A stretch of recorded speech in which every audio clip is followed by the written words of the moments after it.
The first step in your polishing process is to put us down a slight amount of water. We've already cleaned the floor, so our surface is clean and film-free.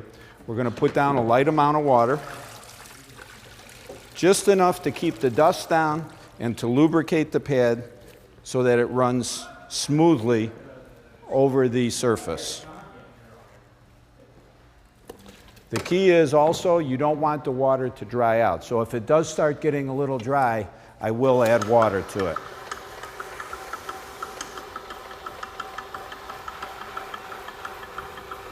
The surface should be covered counterclockwise so we don't shoot water all over. And you go over each section 6 to 10 times. You'll notice the product is working when the water starts turning milky, which is what it's starting to do now. Remember, we're working up with the grits, starting with the lowest grit first, which is the 800, which will take out scratches, minor scratches, and even out the surface so that when you go over it with your 1500 pre-polish pad and your polish pad, you'll get a lot greater, smoother surface. And remember, gloss is a condition of smoothness. So the smoother we get this floor, the glossier it's going to be. You'll notice the weights on the machine help the diamond pads cut into the surface a little more to smooth it out.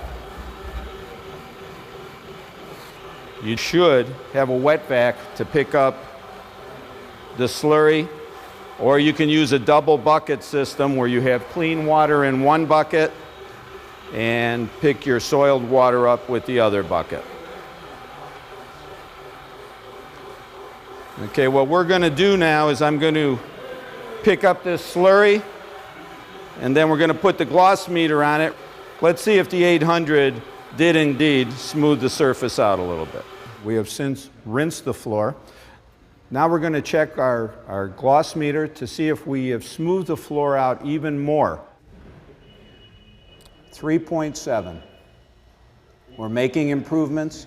Now we're going to go with the 1500 grit. What we're going to do is repeat the process that we use for the 800 grit. I have put water on the floor. I'm going to add the weights to the machine.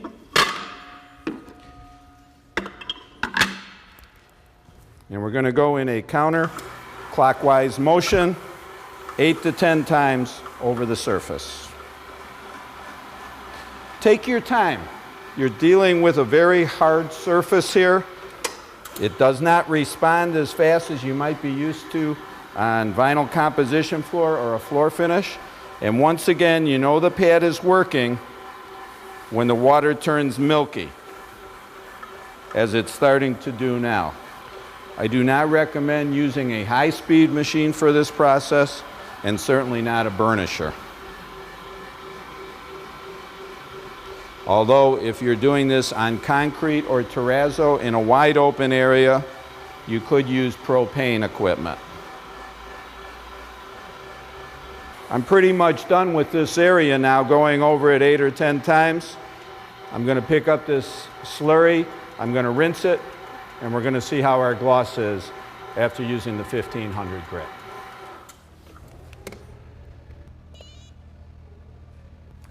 .8. Now we're going to put the 3000 in it, and this is where you should really see a noticeable difference to the gloss. Once again, we're putting enough water on the floor to lubricate. For your 800 and 1500, you use a little more water, and for your 3000, use a little less water, but once again, you don't want it to dry out. We're going to take our time and go over this very slowly, 8 to 10 times, because this is the part that the customer is going to see, or that you're going to see. Some of you may be thinking, okay, I get the floor all glossy and looking good, but how do I maintain it? The 3000 is the pad you would maintain the floor with. You can put it on your automatic scrubber for daily cleaning. You can put it on your burnisher for nightly burnishing or a couple times a week. And you can also use it to touch up if you see any traffic areas. Natural stone care is a little more unique than putting a permanent type or water-based acrylic on the floor, because once you put those on the floor, you have to work with them and maintain them either by spray buffing or scrubbing and recoating. With this system, you don't have to. Anytime the floor starts looking a little dull, just come in and repolish it. Now, I could keep going over this and get it higher on the gloss meter, but I want to show you what 8 or 10 passes over the floor does for you. So I'm going to rinse this off thoroughly, then we're going to put the gloss meter on it and see what we come up with. Well, as you can see, we finished up with the 3000. Let's see how our gloss is. 7.8. We can do a couple things at this point. You can leave the floor.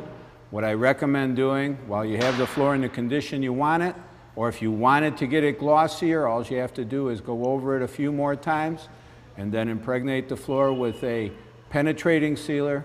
Your John Don rep can tell you which one is best for your needs.